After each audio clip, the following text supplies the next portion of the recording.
extremely polarizing. The entire line.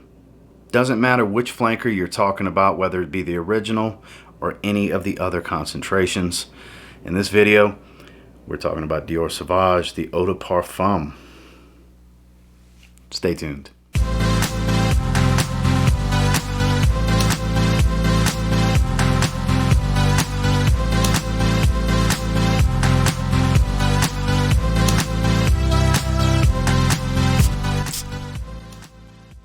Starting off with the presentation, we'll take a look at the box. You can see definitely a fingerprint magnet, Eau de Parfum right there on the front. Batch code information, because I know there's somebody that's going to want to know the batch code. This is a 60 ml barcode, more fragrance information on the bottom. A little info here on the back, nothing really going, anything special about the box. In regards to this bottle, definitely shows its fair share of fingerprints, as you can see, but name of the fragrance, concentration. DIOR has this Christian Dior CD on the top. All the fragrance information etched in the glass, going around the sides, including the batch code. Magnetic cap does hold very, very well into place. And then the best part, obviously, there is a CD stamped on top of the atomizer as well. But the best part about having these DIOR fragrances, that lovely atomizer. I have the notes on screen for you guys, but this one, you're gonna get a blast of that bergamot and this peppery spice up top. Of course you get ambroxan start to finish. That is the basis, the thumbprint for DIOR SAUVAGE. What's different from the original Eau de Toilette to this one, for me, is the vanilla is a lot stronger here as it starts to dry, and it's much spicier. This is a very fresh, spicy fragrance. It still stays true to that shower gel type of smell that the original has, but it doesn't really take away any of the freshness. It kind of just cranks up the sweetness, not too much, but the main thing for me, that spice. It's not super warm, but it is a pretty pronounced fresh spice. You get pepper, you get a little bit of nutmeg in here to add a little bit of a drier spice, but the vanilla used here with that juicy bergamot kind of leaves it smooth enough to where it's not a heavy, dry wood shop type of spice that nutmeg can kind of do in some fragrances. It doesn't change drastically. Up top, like I said, you get the bergamot, you get the pepper, you get the ambroxan. As it dries, the spices kind of take over. The pepper is still very present, even though Sichuan pepper is traditionally a short-lived type of spice. The nutmeg kind of changes out with it as the pepper starts to fade. The ambroxan still becomes the strength of the fragrance. The vanilla starts to settle in more. You do get a little bit of woods here, but it's mostly about the ambroxan and the vanilla as it starts to dry and the spices start to fade in the deeper dry down. Overall, very polarizing. This is a fragrance that some people hate. Some people call it played out and so on and so forth. I get that. But for the average person, for the masses, this is a lot of people's favorite fragrance. And I understand why. I enjoy the Sauvage line. It's actually my scent of the day. It's on my chest, my neck, my hand. I enjoy it thoroughly. I've always liked the EDP. I like it. The way it works for me is the concentrations, it gets better for me. I really like the Eau de Toilette. Really like the EDP even more. I like the Parfum more than this. Elixir has become my favorite. As the concentrations change in chronological order, obviously excluding the cool spray, I have tried that. Not really a fan. I don't see the need to buy it with having all of the regular atomizing, standard parfums. I think overall it's so mass appealing and such a great compliment getter that it kind of gets some flack for that because so many people wear it because it just works well in every situation.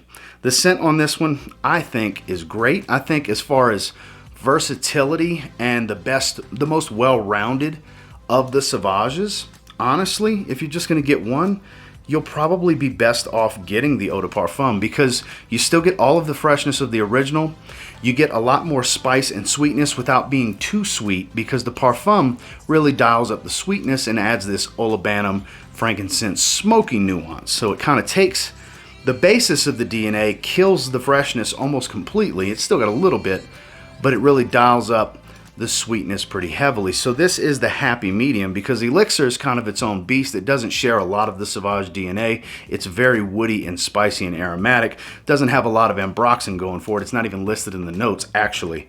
So honestly, I think this is the most well-balanced of all of them, and probably the one to go with, because you get a little bit of everything with the scent.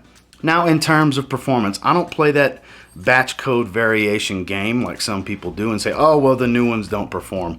Oh, I have the same batch that you have, and you say you get this, I get that. It's all subject to skin chemistry. What I get is going to range and differ from what you get. It differs from person to person. That's just reality with all fragrances. I'm not saying they haven't changed the formula over time. I cannot verify nor deny that, but for me, this is an 8 to 10 hour fragrance. In that beast mode territory, more so in the 10-hour realm as the weather gets cooler, in the warmer weather more so in the 8-hour range. So longevity has never been an issue for me with this particular bottle. I've never even looked up the batch code because I really don't care. You know, I have no idea the exact production month and year, because it smells great, it lasts pretty long on me, and then with projection, it's very well pronounced. In about the 2 hour, up to about the 2 hour range, it's very heavy, very strong, very well pronounced. I do tend to go pretty anosmic to it, but it takes a few hours. I would say after about the 2-3 hour mark is when I really start to get some heavy olfactory fatigue to set in, where I got to really look for it. But others around me have let me know every time I've worn this, pretty much. They can say something along the lines of, I smell good, or ooh, I can smell you from here, or what are you wearing? Whatever have you. I have gotten many compliments in the times I have worn this one. It's not something that every single time I wear it I get a compliment, but the performance really reaches out and grabs somebody. Like I said, it's bordering that beast mode territory. For me, this actually performs better than the Eau de Toilette, which I know some deem as the best performing, but for me, this kind of outshines the Eau de Toilette a little bit in longevity, while still maintaining about the same projection and performance. Like I said, A1 in my opinion. I have no performance issues whatsoever with this.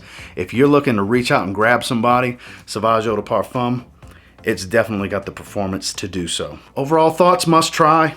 You know, honestly, like I said before, if you're just going to get one from the line, this might be your best bet. It's probably the most well-rounded, because you get some freshness of the original, you get more spice than the original has, and some extra sweetness without the heavy sweetness of the Parfum or the heavy spice of the Elixir. This is the most well-balanced in the line. The Cool Spray being the absolute freshest.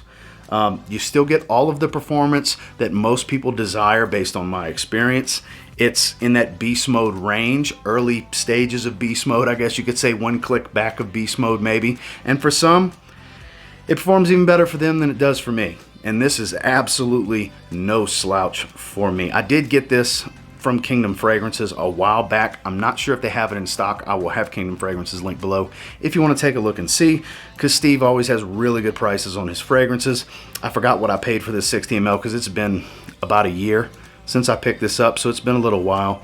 But definitely worthy of owning. And like I said, if you're going to get one, this is probably the most well-rounded, well-balanced of what's available in the line, to where you get a little bit of all of the line in one bottle.